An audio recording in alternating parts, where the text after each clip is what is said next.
Hey you guys, what's up?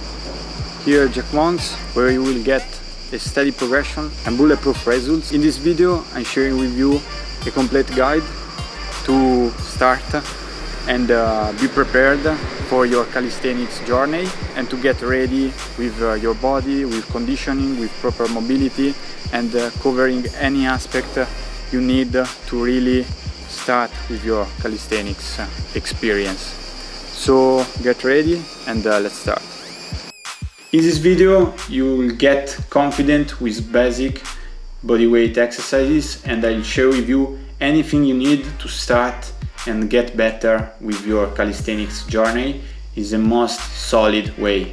Also gaining muscles and strength, building any aspects of basics, and to get started with more advanced future skills for solid fundamentals. This is an updated guide of how to start calisthenics and get the result I got to. You'll start by training basics. I show you the basics exercises you need, how to condition the right muscle groups, how to focus on the right progressions, and what to do.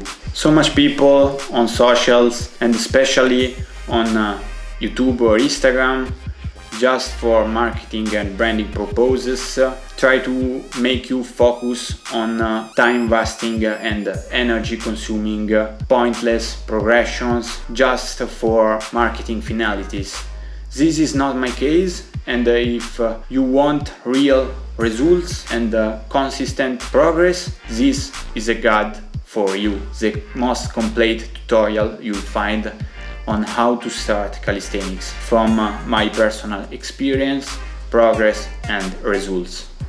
So it's time to get serious and get the result you always wanted and start. If you are thinking about starting calisthenics or getting better, this is the best opportunity you can get. You are on the right video. Contrary on what you may have heard on socials and internet and forums and blogs, you can train anything. Hypertrophy, you can train mobility, you can train strength, and anything is redundant and functional, efficient each other toward other things you train. So skills and anything contributes to your joint health, to your mobility, contributes also to strength. Anything is extremely reciprocal. So it's not about make it simplistic, it's about simplicity, but not even seen as complexity, but instead as sophistications. So focusing on details matters, consistency matters, and simplification through progressions, dealing with multiple tasks and goals matters a lot, in calisthenics especially, since you use mostly synergic movements which involves full body or multiple body areas activations, so not just really specific muscle groups, but a lot of more areas of your body is involved, mobility is involved. So especially this aspect, it really matters in terms of scaling progressions, since in calisthenics you have different ways of scaling progressions through leverage, through tempo, so time under tension of your muscles, so exposing to multiple rhythm your reps and your body, and also instead of scaling the weight, unless you do weighted calisthenics, but this is not the case. I will make the next videos and tutorials more advanced about that. You really need to focus on basics in this video, and this is because also, as I said before and as I'll say later in this video and I'll show later, what it matters is the particular aspect and what really make calisthenics something really beautiful to me is that you have to scale for other modalities your progress and the difficulty and the intensity where your body is exposed to through the weight of your body, so you can change the weight of your body. It's just that, so you have to find other ways to scale up and down exercises intensity, and this is another reason I made this guide. So in order to master in the future calisthenics and get better and start, put the basis which will allow you to step further in terms of progress. The first exercise is pull-up. The pull-up is one of the basic exercises. This is a basic form, is a clean form with retraction, protraction of scapulas and depression, elevation of scapulas at the end of the range, so engaging also scapulas to stabilize shoulder, foot and arms through the pulling movement. I have a proper grip preparation in order to do this movement almost effortlessly, and full body tension I'm creating to increase intensity and maxing out potential of this exercise. In case you aren't able to perform at least 4 or 5 clean pull-ups at the bar at your own body weight, you have to scale it down, lowering the leverage and intensity, putting an assistance under your feet. In this case, I'm using a ring in order to accomplish this task by always engaging also scapulas, fully stress my pulling muscles and engaging back in order to create also body tension, squeezing glutes. These are called Australian pull-ups or inclined pull-ups. You can do them also as a lever equalizer on palettes or on a lower bar in case you have, or just taking a bar and putting it between two chairs.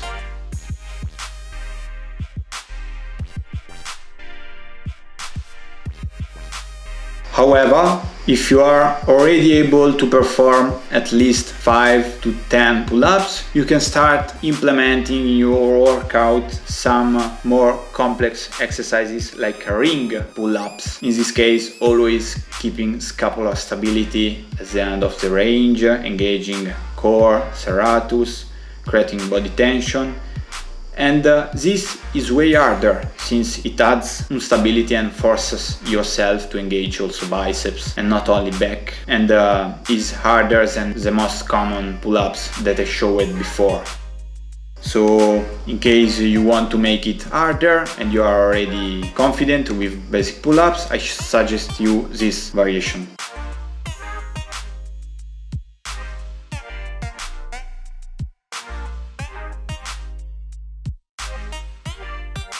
Dips is the second fundamental exercise that will get you started in your journey. You have to master them too, since they are great for triceps strength and overall pushing strength. Also, I suggest you to work on a lockout, since they are great to stabilize scapulas through the core. Work always at full ROM without cheating and adding too much swing or flaring too much outside your elbows, or by cheating over range of movement and lowering it.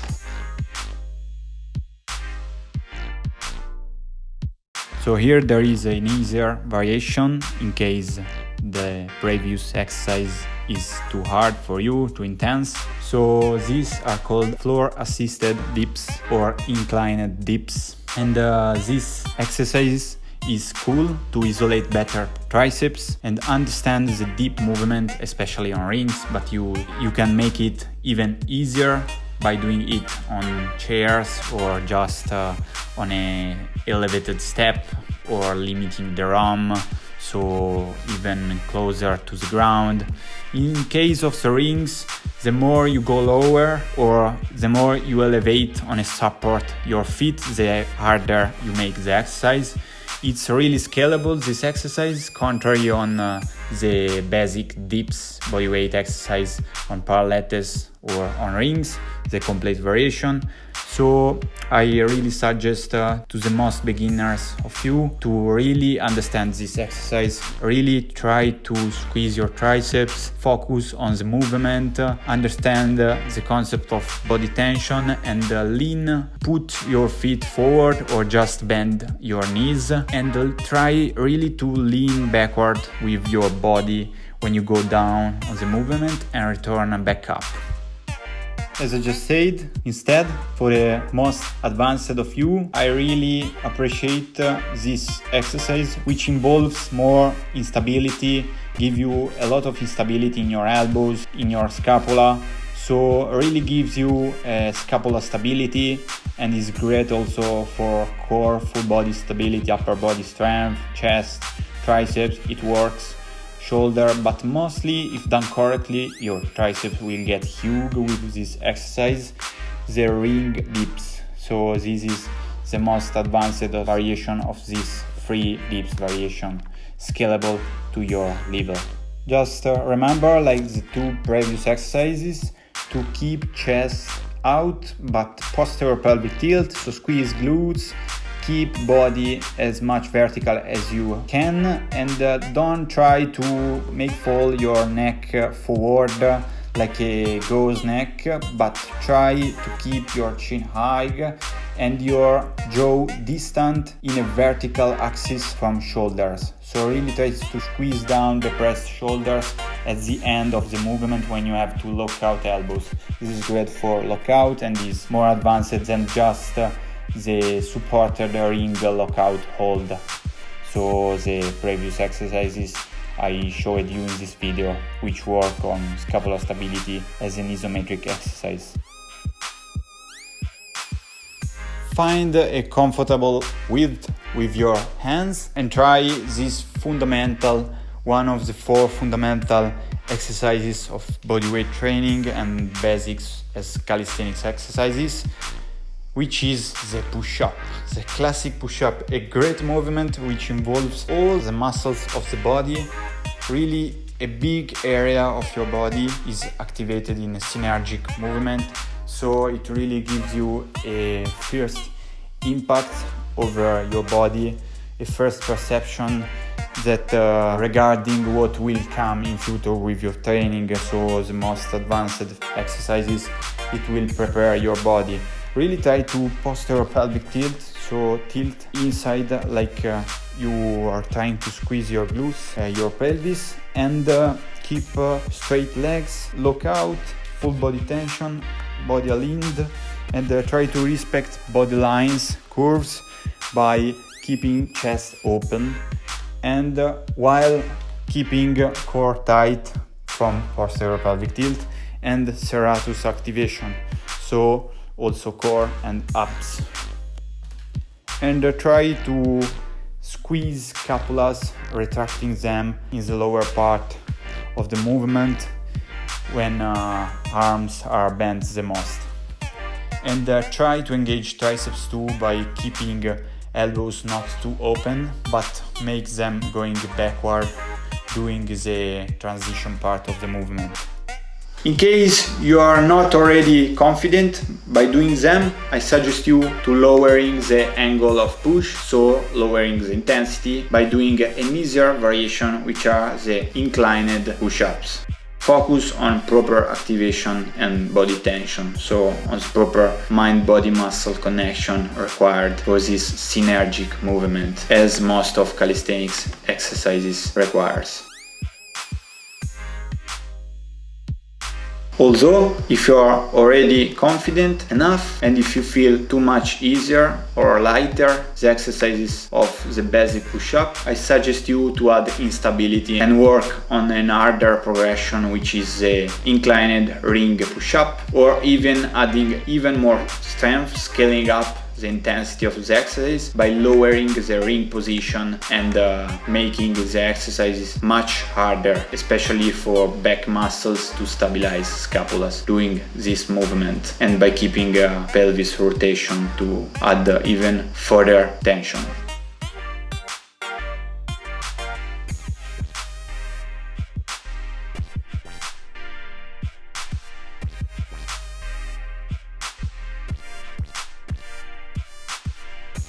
As the last fundamental exercise is the squat.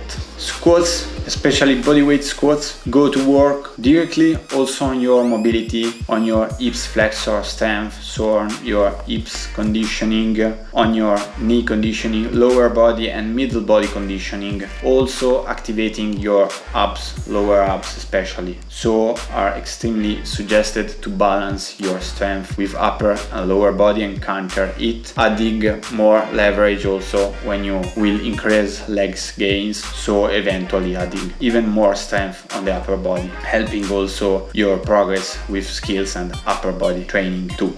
Also, they go to work on your ankle mobility. They are great, and I suggest you to do them slow. In case you can do them controlled enough or they are just too hard for you at the moment, I suggest you to switch to an easier variation, lunges, which are a unilateral variation of squat, working better on glutes and conditioning your quads in a more direct way and balancing strength through your legs.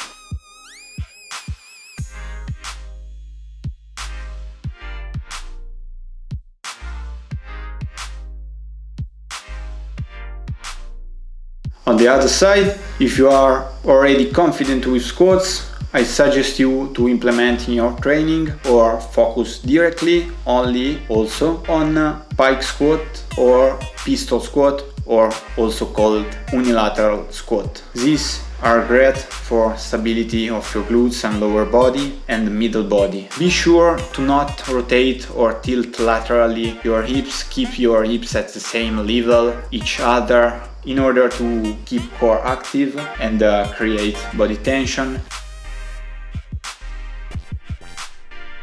If one of your hips tends to fall on a side, I suggest you to switch to the easier variations which I mentioned before, or try to erase the balancing component, so by grabbing something stable and doing and performing assisted pistol squats, so assisted unilateral squats, to focus just on strength work.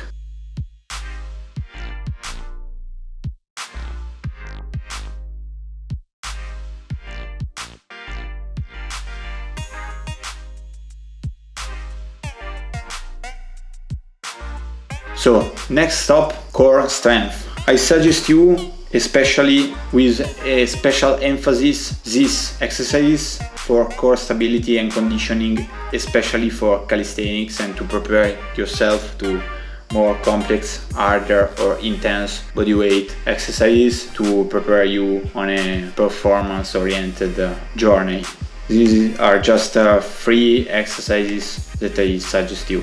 Plus another one which we will focus on a part 2 of this video on stability exercises, but I also would like to integrate in core exercises, which is this supported lockout hold on rings, which is great for lockout, scapular stability, and also elbow strength and chest activation, full body conditioning.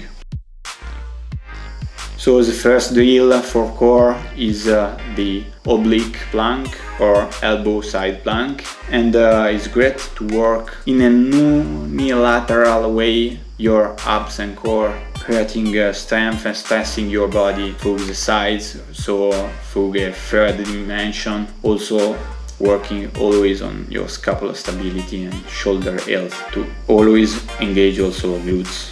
See how I'm squeezing abs laterally. I'm focusing really on activating ribs muscles.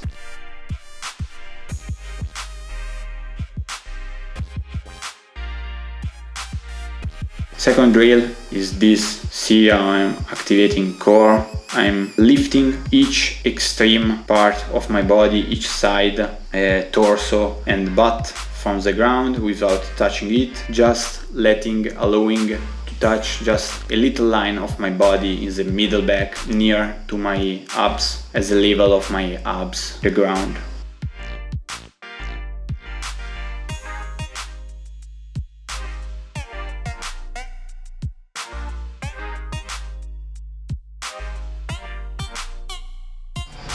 Thank you for watching. Remember to subscribe, leave a like and comment.